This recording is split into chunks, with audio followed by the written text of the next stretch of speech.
Dan Carlson, one half of Two Cap Men. And I'm John Kadoff, the other half of Two Cap Men. And joining us today is David Nesbitt, who has been kindly invited to take part in this review with the Two Cap Men. Absolutely. Glad to have you, Dave. Yep. I'm glad to be invited. Thank you very much. You're welcome. And today we saw another movie directed by Panos Cosmatos. Huh? How do you say it, Dave? Cosmatos. Oh, okay, that's what I thought. There's actually a really good interview up with him up on a actually the Shudder people have put it out. It's a podcast called Visitations. Oh, okay. It has Elijah Wood and his producing partner. And it's really worth checking out as a podcast because they interviewed Panos Cosmatos, they interviewed Richard Stanley, they interviewed a whole bunch. Guillermo del Toro is another one they interviewed. Oh, wow. What's it called? It's called Visitations. It's up on Shudder. It's also up on pretty much every podcast app. And it's put together by basically the production team that's done Mandy and a bunch of other films as well.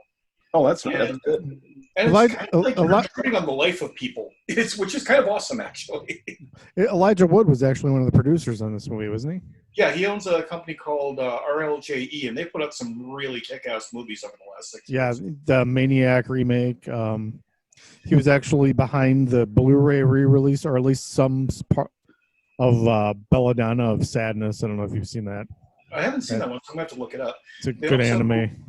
They also helped A Girl Walks Home Alone at Night get a distribution deal in the States. I mean, they've done some really good stuff. Hey, speaking of... So he's used that Lord of the Rings money well, I think. Oh, yeah. I've seen the little thing on the screen for Girl Walks Alone Home... What? Girl Walks Home Alone at Night. Yeah. I've seen the... Not a sequel to the Macaulay Culkin movie. Okay. It's not her walking home with the VHS of Home Alone. Right. Although, now I want to do that just as kind of like a short film, just to mess with people. And Carlson, one sentence review.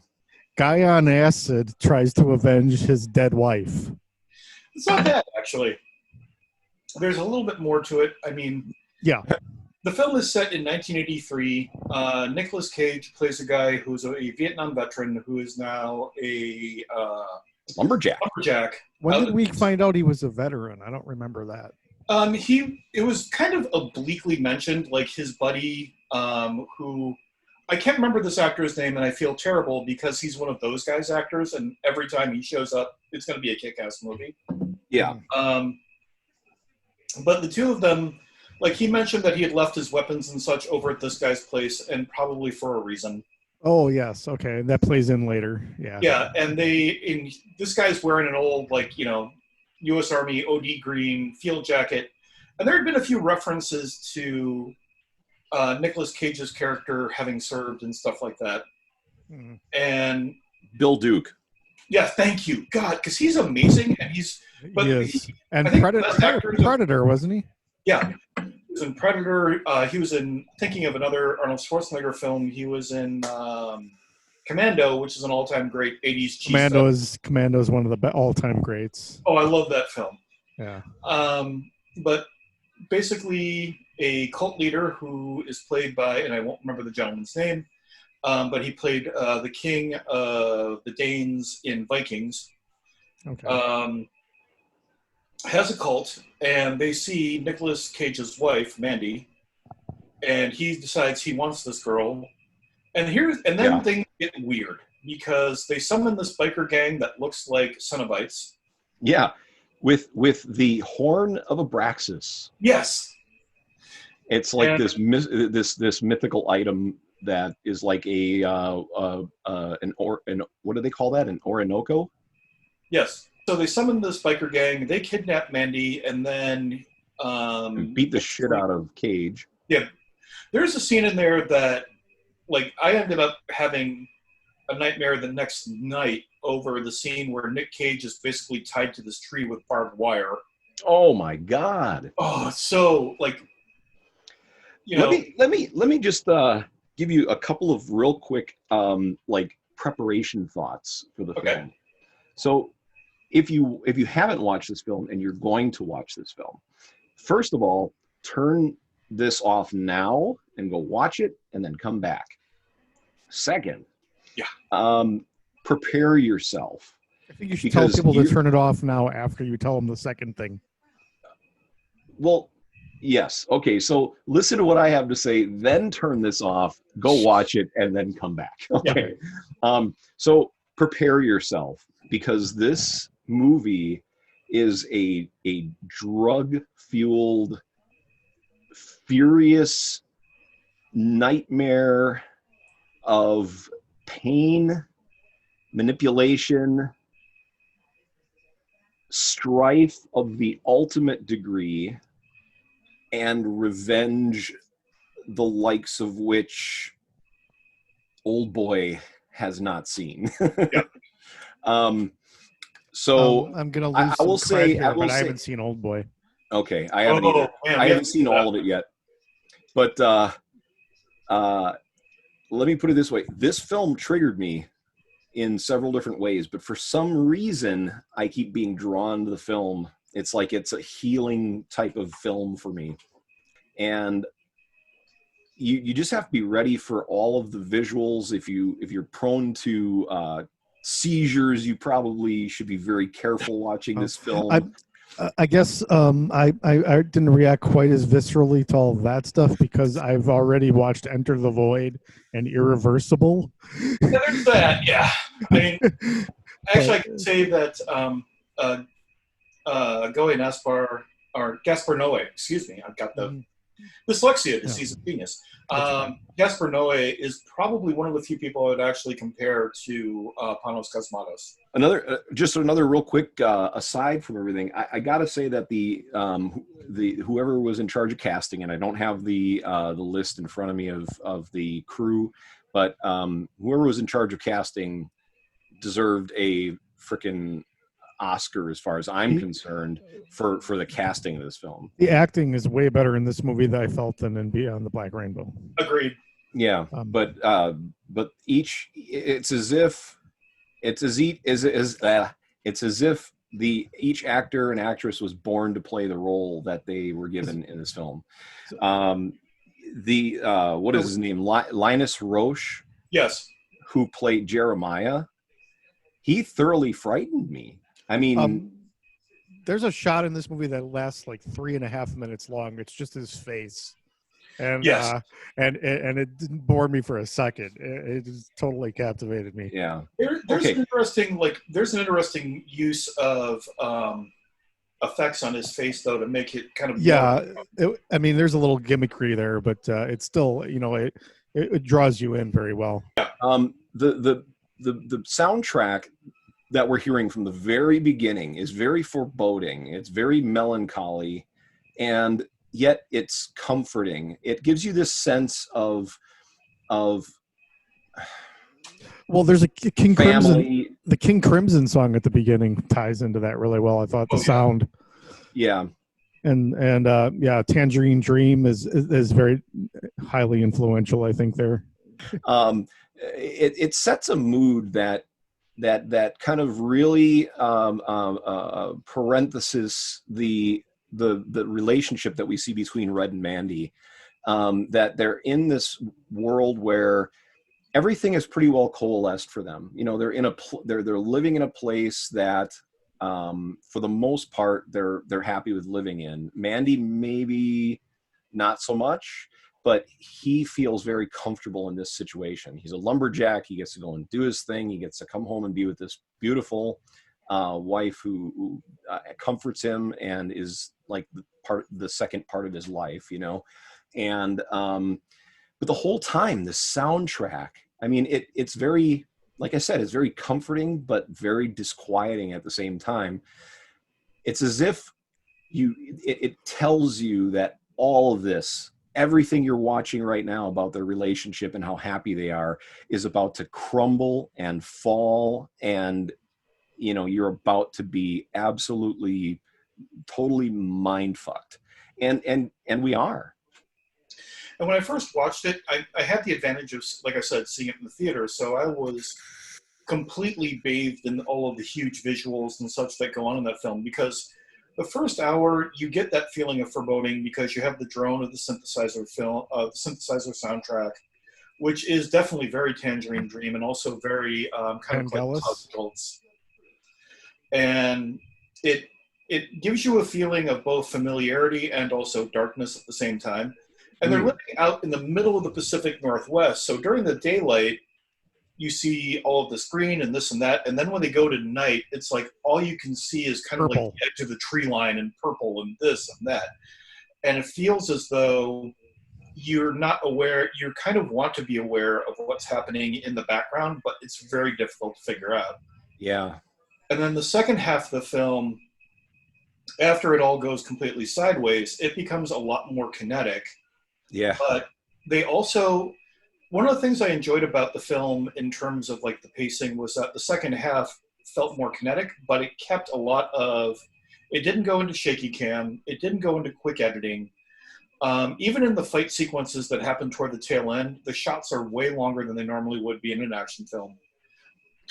And I thought it was remarkably well done in that sense. Long story short, Linus LaRoche's character and his cult see Mandy, or Linus Roche sees Mandy and has his cult send these kind of, biker demons to go get her. They grab her, they torture the shit out of Nicolas Cage's character. Oh my God. Oh, it's horrifying. And then when she rejects him, they, plot, spoiler, but don't worry. I mean, it's a revenge film and it's advertised as a revenge film. Yeah. Basically burn her alive in front of him. And yeah. Nicolas Cage escapes. And this is where I saw two Nicolas Cage films that had very similar themes within months of each other, because first there was Mandy and then there was Color Out of Space. And both of them were, I think, with directors that had understood how to get the best out of Nicolas Cage. Yes, and both very obsessed with the color purple visually. Oh, yeah. Color Out of Space by its very design was meant to be that way. Yeah, but also, well, I would say that Color Out of Space has some of Nicolas Cage's best acting of his career and some of his worst acting of his career in the same movie. Yeah, there are times when he feels like he fits in, and then there are moments when it's like you feel as though he's going, well, I can just throw a typical Nicolas Cage over-the-top performance on this, and I wish he was a little more nuanced. But we'll get to that film, because holy shit, that film knocked me on my ass, too. It's coming to Shudder, so we're going to have a good reason to... Oh, yeah. I lucked out and saw it in the theater. I have an Alamo 6 blocks from my house. God, that works out. I missed seeing Color Out of Space here in Milwaukee by an hour. Yeah, my phone notified me that there was an event going on an hour after it started. If it had notified me an hour before it started, I would have been there at the Oriental. Oh, Jesus. Yeah, I would have been so all over that. I saw Lost Highway there once. It was nice. Anyway, so Nicolas Cage, okay, to me this is, I think, any film full of best shots. After Nicolas Cage escapes and after Mandy is gone and he's warming up, and there's so much subtext in the scene that happens that I was absolutely blown away by it. And I love this shot because it's about a minute, maybe a minute and a half long. But Nicolas Cage runs into the restroom, and he's just there in a long-sleeve baseball shirt and his underwear. And they're tighty-whities. Yeah. And he is losing his shit. And he proceeds to, and literally, I love the fact that they just, the temptation for me, if I was directing, would have been to sit there and do the standard wide shot establishing, watch him freak out. close it, and then have a much closer thing of him drinking and then losing his shit. No, they hold it for 2 minutes and a half, 2 minutes of him just coming unglued, and it's one of the best shots in the whole film. Which in a film full of staggering shots is really amazing. I feel like what you guys, I mean, and I did have a lot to think about with the other film as well, the Beyond the Black Rainbow. So, but that one I have to think about later. This one, it had more of an immediate impact. Oh, it was way more immediate than Beyond the Black Rainbow. Yeah. Yeah. I mean, just the shots, the shot choices and things like that. I could see that some of the things maybe he was trying to do in Beyond the Black Rainbow that maybe didn't immediately work for me were much more effective in this movie. And again, it's like a film full of just favorite scenes. The scene where he goes to go visit his old army buddy and reclaims his weapons. Prior to that, there's this really stunning scene where you show Nicolas Cage forging his own glaive, an axe with a blade on the end of the handle. Where the fuck did he get that mold? Yeah, that's the silly genre scene for me. Yeah. That's the one that just says, okay, we're just going to have fun. And to me, I was kind of okay with that because, again, there are so many shots here that are visual treats, and the whole scene of him making that. And there's a part of me that wonders how much of this is stuff in his mind, where he's sitting there mentally forging the weapon. Well, that's his father's influence on Panos. That's the Rambo scene. Yeah. Interesting. Yeah, it's fine. That's an interesting point. I'm okay with it. But okay, sorry. Go ahead, Dave. He goes to go visit his army buddy, and there's a moment in there where he hands him a crossbow and a couple of other things, and so he asks him, "What are you doing?" And he's like, "I'm hunting." So, "What are you hunting?" And he goes, "Jesus freaks." Okay, that's a great line, but my favorite line comes after that. And then they're like, "What are you talking about?" It's like, this fucked up evil. But my favorite line in that scene comes right after that, where he says, you should probably plan on not surviving this whole thing. And Nicolas Cage goes, don't be negative. Yeah. There's just, you wonder if that was an improv or if it was in the script. Or that felt like a Cage moment to me. Yeah. The scene where he meets the LSD maker is that was possibly one of my favorite scenes, not just of that year, but maybe of the decade. Richard Brake plays this guy, the chemist. This guy has the first thing that you spot is when he's making his acid. He's sitting there and he's dropping the paper into the finished product with no gloves on. So, and LSD seeps through the skin, so he's tripping 24/7. Yeah, so I kind of got a chuckle out of that. But there is this long, brutal, hardcore fight sequence that goes on with a porn scene going on in the background. Yeah. And doesn't Cage kind of just glance down at it Yeah. for a moment? And then when he gets done, he does an amount of cocaine that would kill me. Oh. And so he basically uses them as a line to get to where Linus Roach character and the cult is. And they have a huge throwdown, which includes, among other things, a chainsaw duel. Which was awesome. Yeah. The scene where he walks into their church is one of the most amazing visual sequences I've ever seen. Yeah. And it's in this canyon or whatever you call it. Yeah, canyon, right? Yeah. I love how Jeremiah goes from I'm God to begging for his life. I'll suck your cock, man. Yeah. To wait a minute. No, I'm God. All within a span of about a minute. And to me, that was that weird moment. It's kind of similar in a way to Beyond the Black Rainbow, where this guy who thought he had so much power suddenly has it taken away from him, and now he has to realize that he is just a tiny little man. Yep. But then he springs back to the I'm God. And I think at that moment he knows that he's going to die and no begging is going to help, so he just wants to reinforce his ego at that point. Let's give our ratings real quick in case we can't get back in. Press play. Give this definitely a press play. This one is entirely a press play. Yeah, I would thoroughly recommend it. I've seen it twice, and I actually wasn't too excited about watching it again, but now that I had, I was very pleased with it. I think last night was my 10th viewing. It's only my second, but and I have not seen this on a big screen. I cannot wait to watch it on my 10-foot.